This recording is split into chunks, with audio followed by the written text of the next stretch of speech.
All right. Welcome back, everybody. My name is Zachary Shelley. I am your host of Management Unfiltered, and we're on here for another awesome episode. I'm super excited to share some more knowledge in dentistry, and hopefully, you guys will have some take homes and tidbits from our guest today. Today, we have somebody who's super special. One, because it's her birthday.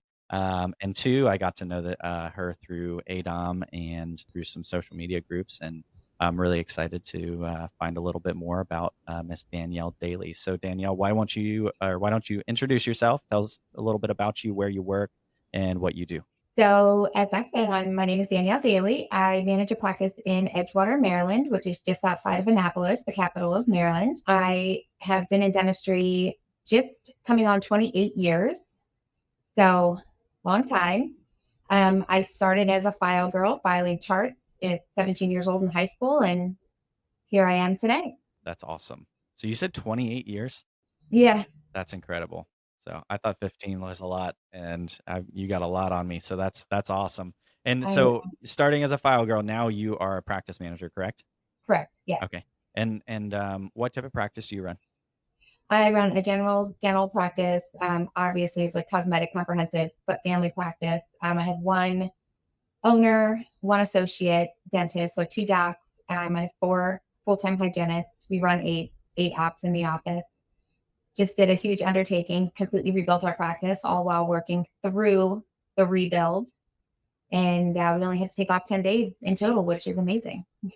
That is incredible. And now that you mention it, I remember I think we were on a KOL meeting with ADOM possibly, and you're like, "Hey, don't mind the construction noise in the background." I think I remember that correctly. Yeah, they were outside my windows, like sawing through concrete. Oh, geez. Well, let's start that there because that's super interesting. So, one, why were you guys remodeling first? Like, what was the big? Was it due to necessity? Or are you trying to update the building for better patient experience? So it's to describe what we did, what the undertaking that we did, it it's hard to explain unless you live through it or see, or I can show you pictures of it.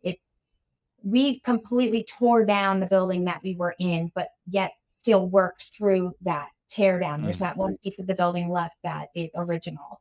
Um, it was an old house that the original doctor worked out of and lived out of the other side. And then when Dr. Billings took it over, it was just four ops. And then we converted the break room in the doctor's office into two more ops. So when I started with him, we had just started with six ops. And then we had a trailer, like a construction trailer out back yeah, that was a break room at our doctor's office. So we lived out of that for 4 years. And then in October of 2023, we broke ground and we have went from like 1,500 square feet to just over 3,000 square feet, wow, added two extra ops, and then completely tore down and rebuilt. And it's all brand new. Everything is brand new and it's like a dream come true. that's amazing. I didn't realize how extensive that was. Yeah. And so you were seeing patients in this portable building, correct? No. No? So what Okay. happened was, yeah, they built around us and Okay. then they built off of the back. So that's where our ops was within the Wow. beautification part. So when that was up and ready to go, we only had sterilization, a temporary bathroom, and six ops. Op Okay. one was a temporary entrance, op eight was a temporary bathroom. So we had no That front desk area or anything. So for 4 months, we dealt with that while we were kind of sealed off and they were tearing down the front side of the house. But the new walls were up. yeah. They built around us and built the roof over us. So they tore down the existing house in 6 days and then started rebuilding it. And then eventually they joined the two spaces. That's incredible. So who thought of that idea in order to make that happen? Our amazing architect and our Okay. builder. Okay. Yeah. So let me ask you this, Danielle, because I'm trying to imagine like when we go into a dental practice, like a lot of people, like when they walk in somewhere, they want to see it nice, neat, clean, pretty office, right? Like well established office is always a plus for new patients coming through. Mhm. How did you maintain patient experience through this construction that didn't really damper the feel? Because I know you're going to have patients in and you're like, okay, you know, my office is under construction. It's going to be amazing and beautiful when it's done. But like, how do you maintain that? Like you said you didn't have a front desk. So like, how did you kind of like, because I'm sure in those 4 months you're still seeing new patients too, correct? So, like, Right. how did you maintain that experience for the patient under construction? So it was difficult, and it took a lot of trust to let my doctor know that, "Just trust me, it's gonna be okay." Because in my brain, I'm like, "It's gonna be fine. If they just do what I tell them to do, it's gonna be fine." As we all know, if they listen to us, it'll be fine. But to get them to understand it, and one now that we're on the other side of it, he understood Mhm. that I was right all along. So, I mean, we just were upfront and honest as we were making new patient appointments. We're on a peninsula in Maryland, so there's one Yeah. way in, one way out. So we have a lot of local patients that have seen the construction and renovation, and they knew what to expect coming in. For those 4 months that we didn't have the old space, we didn't have a waiting room either. So Mm. we had to go back to COVID time with you have to wait in your car. And of course, it was the heat. It was right in the middle of summer. It was Yeah. between May and August. So they had to wait in their cars. So we relied heavily on our patient communication software that we use. And then we had to, make sure that they knew they had to call us when they got here or text us. And then we had to be on top of that. But we never had to reduce the number of patients we saw. We were able, because we went from 6 ops to 6 ops initially Yeah. during the transition. So we never had to reduce the amount of patients we saw. And everyone was pretty understanding about it. I mean, there was instances where people would try to come in for their Mhm. appointments, but we didn't have a waiting room. And then, you have, Mrs. Jones in her wheelchair, and we're like, oh God. So we had to like find a spot, but Yeah. we were on top of each other for a little while there, but we made it work, and we maintained our 5-star reviews on Google, and everyone was very pleased, and everyone coming in now is thrilled, and they can't believe that we did it and we're still able to maintain everything. And I still can't believe it, but you know, we were able to survive. That's amazing. Like, I'm still kinda blown away, like, coming into this. So any OM or doc that's listening to this, I don't wanna hear any excuses that it's too hard to do what you're trying to do in your standards right now, if you haven't had a building rebuilt around you while you're doing it. This shows that, for a lack of better words, if there's a will, there's a way. But Mhm. there are always creative solutions to everything that we encounter every single day, as office managers, as dentists. And this one is like the epitome of that story. Like, Danielle, that's super cool. I didn't realize how extensive the construction, because everybody's like, oh, we're remodeling or we're adding an op or we're doing this, but you literally built a building around yourselves, imploded that building inside, as Yeah. you had the other practice, essentially built another dental practice off of that in order to redo that and continue to see patients. Because that's the biggest hard like point, right? Is you're Mhm. going to remodel, you're going to lose money, and you guys prove that you can do both. You Mhm. can remodel and continue to see patients and make money. Let me ask you this: so, as office manager, I'm sure you had some responsibilities that went in along of like coordinating, you know, how everything went down, at least on the clinical side. Maybe not everything with the contractors. I don't know how involved you were with that, but like, how did your team, like when you guys started prepping for this, how did your team respond to how it was going to look like? And then how did they respond when it actually like came to play? Like things started getting demoed. How did everybody work through that? So same thing. They were super nervous because they didn't understand what was going to happen, because I had to rely heavily on them and communication. Sorry, and communication um, to because we had to check out chairside. We had to rely on iPads. We had to rely on the merchant software. Luckily, we were able to utilize the link to do like link to pay like on phones and stuff. So we were able to use our iPads for that, and or take their card and run back to our temporary desk that's in a little it's in a little hole Yeah. um, to run payments and everything. And that was a little time consuming, and that required the patient to be in the chair a little bit more. But it did it pushed the assistants to learn how to read a ledger. And so they would ask me, sometimes they would run and say, is that number in there correct? I'm going to go ahead and take your payment for you. And I'm like, great, thank you so much. So it That's was all, awesome. yeah, it was all hands on deck. Everybody had to get in and participate. So instead of, a lot of times your assistants or your hygienists just throw their hands up and say, well, that's not my job. I don't know anything about that. Yeah. They learned, and they did that because they saw my front office was already shorthanded because of the size my practice was. It Hmm. was just myself and one other person, and we were seeing at the time 45 patients a day. Yeah. And to handle my duties plus that of a front desk person without that extra front desk person, it was hard. Yeah. So they already knew that we just needed all to come together and to have communication. And sure, if the patient, was here for an emergency and got dismissed without getting treatment planned for the next visit, did we have a couple of those that came in? Yeah, sure Yeah. we did.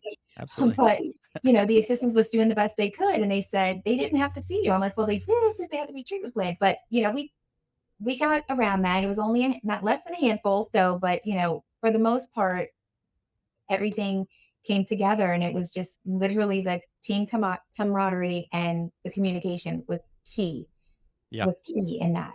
Yeah, we talked in a lot of these episodes, so, about communication and teamwork and patient experience and all these things, but, like, this is such a different scenario that I quite actually haven't heard of yet. And I don't think I'll hear of again because it's so unique and it's impressive, and it speaks volumes of you as a manager being able to keep the team on board and working effectively because you said you maintained five-star Google reviews. So the patient experience did not go down even though your situation around you was kind of in chaos because you're at the mercy of contractors and construction people, right? And you have random people coming and going.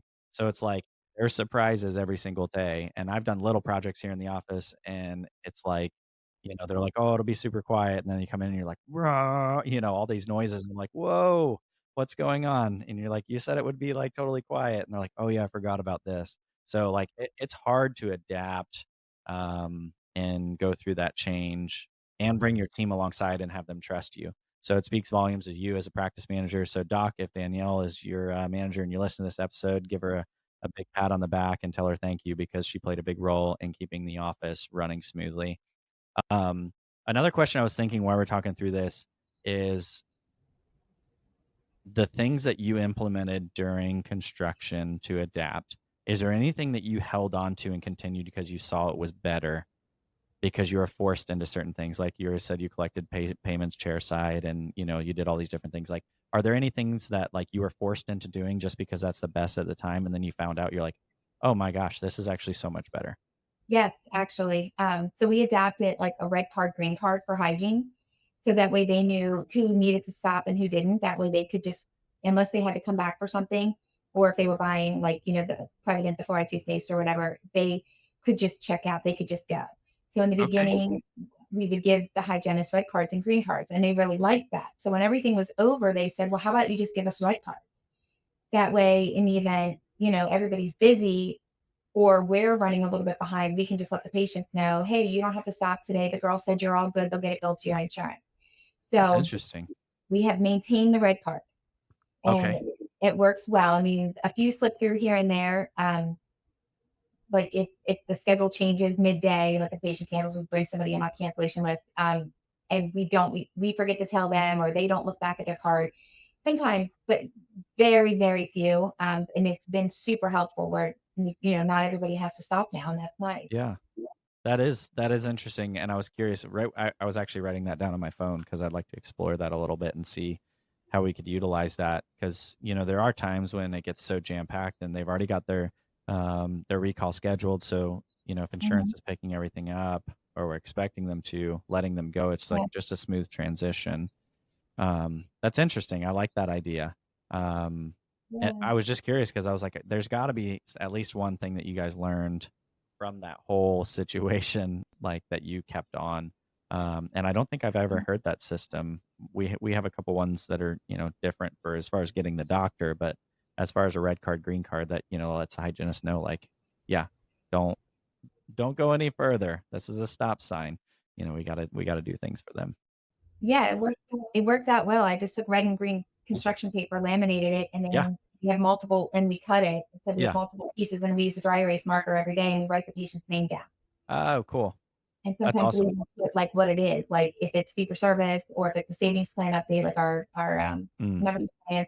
So that way the hygienist can say, "You have to stop. You're due to update your savings plan." So they can kind of reiterate why they're stopping. That way it eases the transition when the handoff comes. yeah, that's really good. Mhm. See, I'm taking things home from this already. Oh, man. So Have you always been at this practice, Danielle? No. So I started with this practice in October of 2019. Okay, So awesome. I came to this practice looking for my forever home, Okay.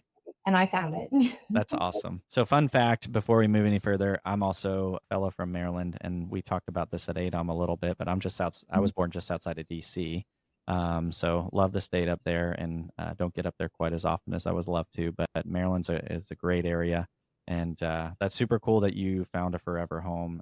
It's Mhm. very hard for some people to find that, and finding docs to appreciate the people that work really hard for them to make them successful.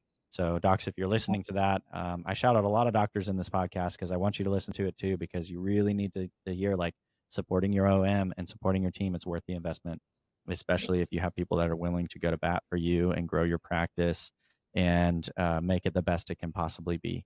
And that's truly the legwork that happens is the front desk team, the clinical team, office managers leading everybody together and allowing the doctor to perform dental procedures like what they need to be doing and be chair side. So that's awesome that you found a forever home.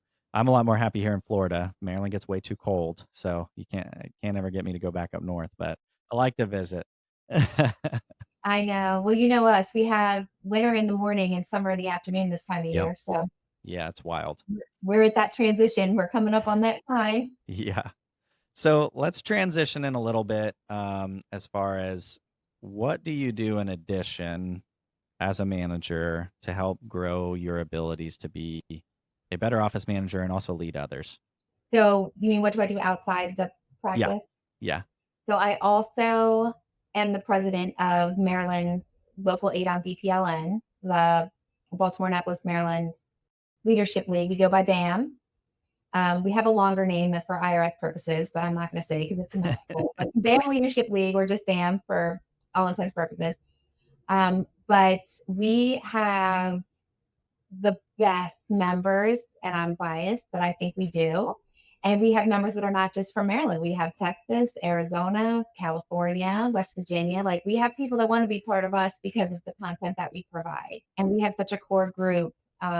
You have a group chat, and like every day that group chat's lit up with stuff. If someone had a bad day or things like that.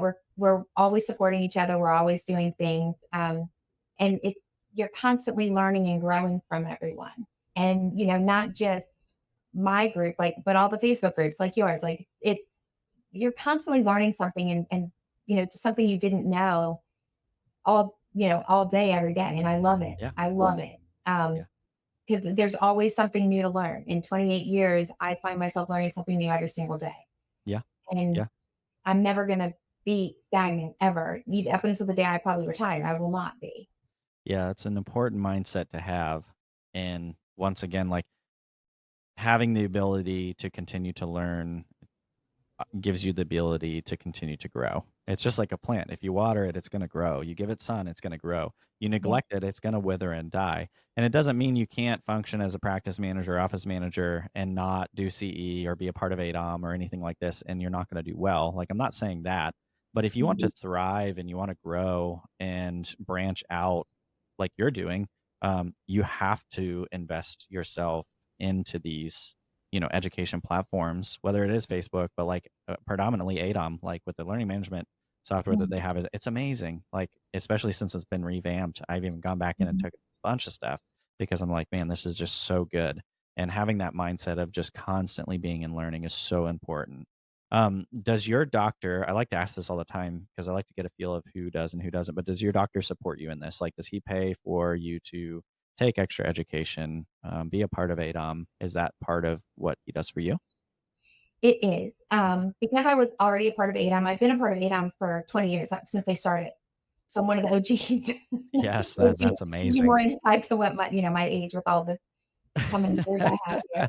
So when I interviewed with him, that was a huge negotiation tool for me. Like Yeah, I needed the support. yeah, Coming in to this practice, I had already had BAM. I was already a part of BAM. I had already started BAM. I was one of the founding board members for that, and it was just huge. I mean, it wasn't a make or break for me, but it definitely he needed to understand because he didn't know what it was. He fully supports me. He does financially support my trips when we go, because I go every year. He sponsors BAM by way of Awesome. supporting me to do everything, because I can't do everything outside of the workday. So Yeah. he lets me print stuff here, and I always tell him, that's your way of sponsoring. You don't have to give me any money. Yeah. Yeah. Um, so yeah, so he allows me to do whatever I need here in the office or whatever. But he himself really, you know, just dives right in, and he wants his continuing education as well. Like, he's part of the Triple Crown Study Club, which is local to us, which is Okay. branched off of the Seattle Study Club. Yeah. And that's, so it's kind of like ADAM and how ADAM has its BPLNs. It's kind of the same concept. Yeah. And he's constantly learning and growing himself.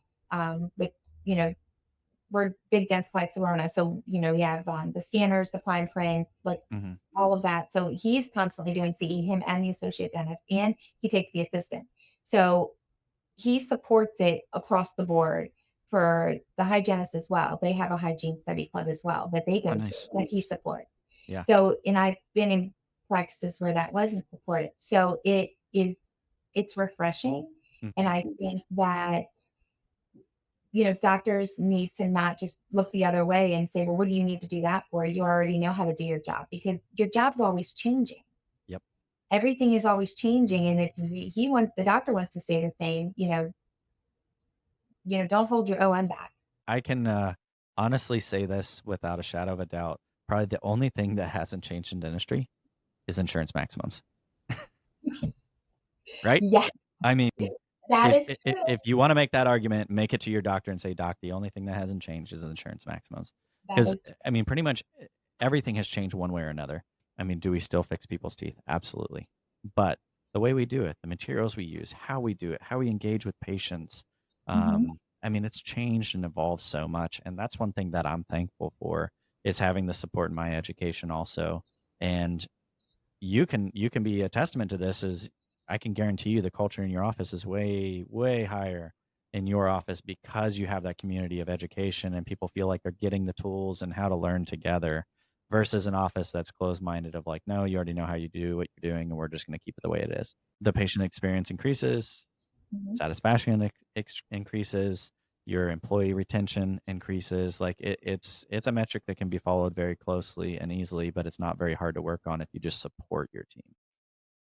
Does any of your front desk members, are any of them members of ADOM? Or how do you Not yet. translate your education of ADOM like to them? How do you share that?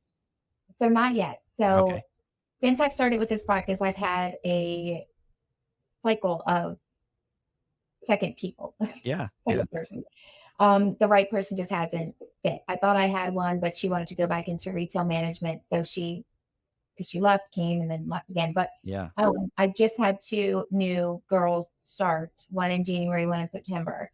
Both are new to, one is brand new to dentistry, coming Okay. from a veterinary office. She's doing amazing, catching on Mhm. very quick. And then the other one has 4 years experience in pedo ortho practice, Nice. but he's also stepping up and doing great.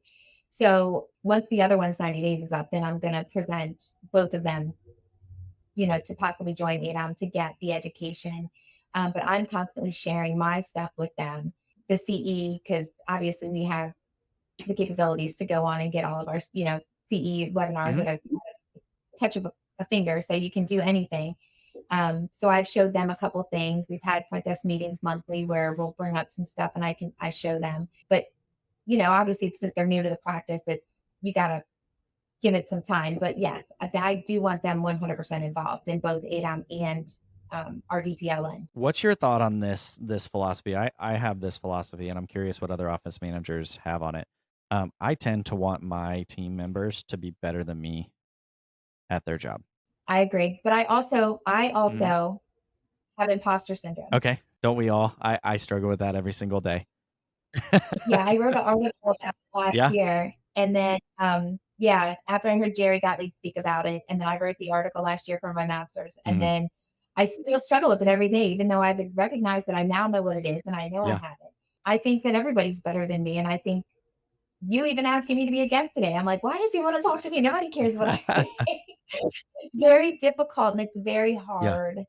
And as much as I want to, not do things. I do Mhm. them because I'm like, well, I'm going to do it because I know that this is a problem that Yeah.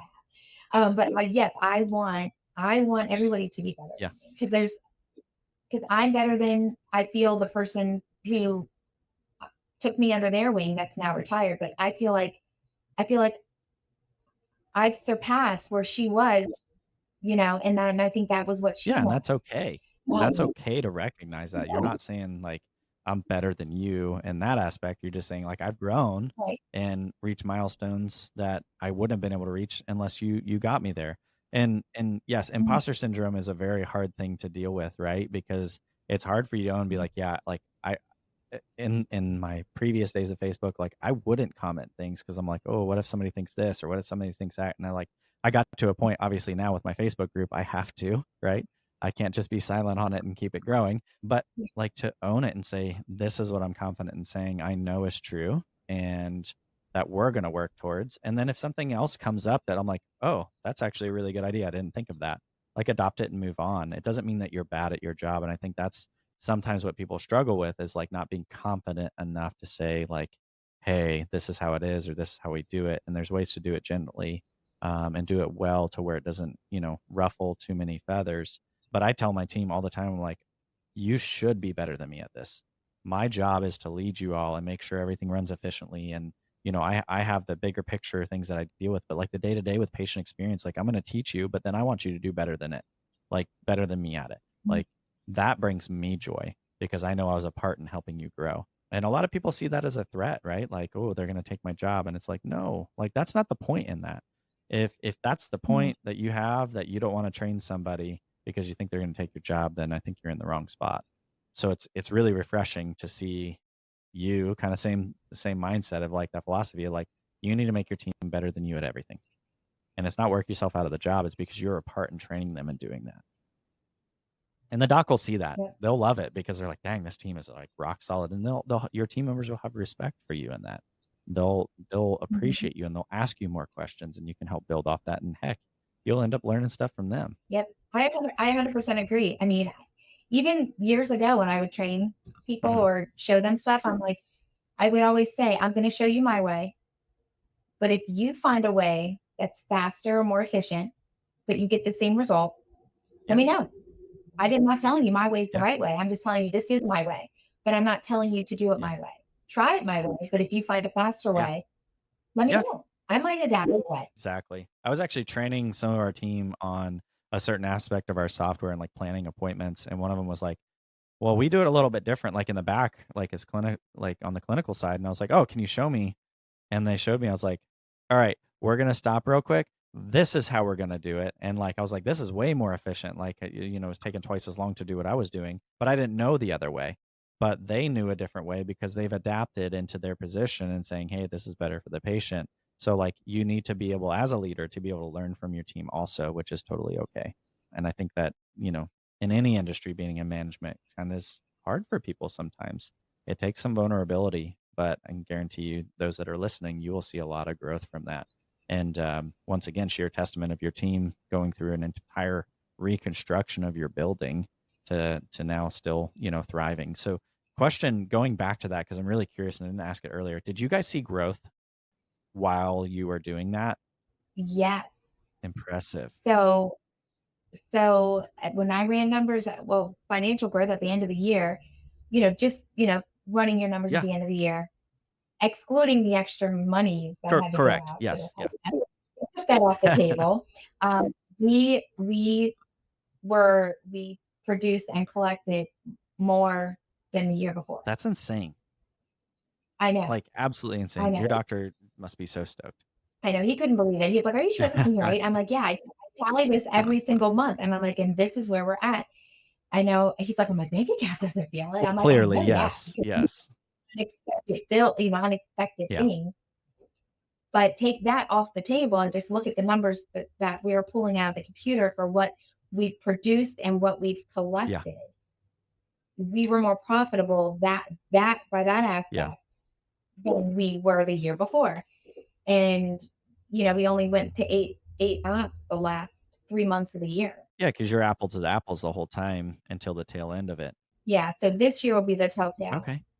2025, All we'll right. see where we're at. I expect big things. It's gonna be awesome. That's really impressive though. Like that right there shows that you guys did it so well and optimized it like the best you possibly can. Um, so what's I'm gonna ask a couple more questions. We're not gonna be on here much longer, but first off, like what brings you joy in dentistry? I actually put this in a post in my Facebook group the other day, and I'm gonna start asking a lot of people. But what brings you joy in dentistry?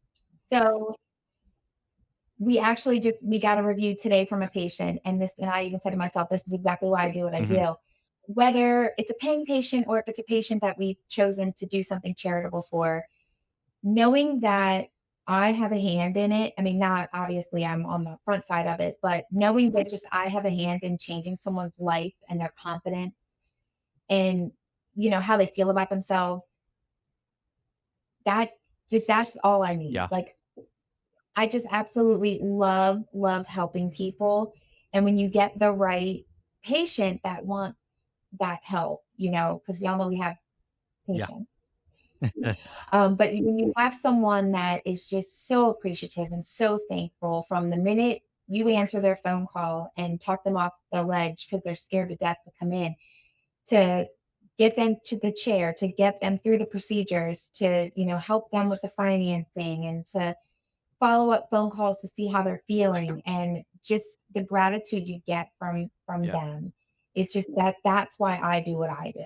And then couple and being able to manage a team that I love, you know, that's another thing. It's like I love managing the team, but I also just love the turnaround of the patient because that's just everything. That's everything. That's so cool. I was a dental technician for 11 years before I became a dental office manager. And, being able to see that side of it where you're literally making a difference in some of these people's lives. And Mhm. significant difference. Sometimes you won't even realize how much of a change you made for them, and that's what makes this industry so cool. So, last question: if somebody was wanting to get involved with BAM and like have a tighter knit group of office managers, like how would they do that? So we have a website. Everything is laid out on the website. All of our contact information. My phone number's on there, my cell phone number, and I welcome anybody to, call me directly. Our email. Our website is bamleadershipleague.com. And then we have, all of our tabs are up at the top, and you can just click on the link. You can see pictures of us. We have tons of pictures on there. We have a sponsor page. You have our bios of our board members. But we are just, a tight group. And I want to say ladies because we don't have any men in our group. We're a tight group of ladies. We just did a charity walk over the weekend Nice. with Jane Oh, Walkley. cool. And yeah, so it was for it's called Reach. It's like a Yeah, shelter that she volunteered with, and they did the walk. It was called Coldest Night of the Year. So we did that together. We do so many things together, and then you can never take dentistry out of us. I mean, we were literally sitting at dinner having our National Margarita Day there you margaritas, go. talking about Yeah, insurance and talking about everything, and it's just amazing group. But yeah, bamleadershipleague.com. You can find us on Facebook, Bam Leadership League. We're on LinkedIn. And again, all of our contact information is on there as well. And we welcome anyone, like I said, even members from California, log in and do all of our meetings that's virtually super because cool. everything is hybrid that we do. Awesome. Whether it's a straight virtual meeting or if it's an in-person meeting, everything is hybrid. Awesome. Well, Danielle, thank you so much for coming on today. I am super glad I learned more about you that I didn't even know, and which was super impressive. And I really think the big moral of this is like, no matter what you're doing in the practice every single day, no matter what the hurdles are, you can still have amazing patient experience, even if you don't have a waiting room, if you don't have an official bathroom, you don't even have a front desk to check patients out. Like literally, you guys have done that, and that's so encouraging to give away to all the other office managers and doctors, like, hey, you can do it also. You can persevere through it and you can make it happen. So ladies and gentlemen, until next time, this is the final of Dental Office Manager Unfiltered. I'm looking forward to seeing you guys next time.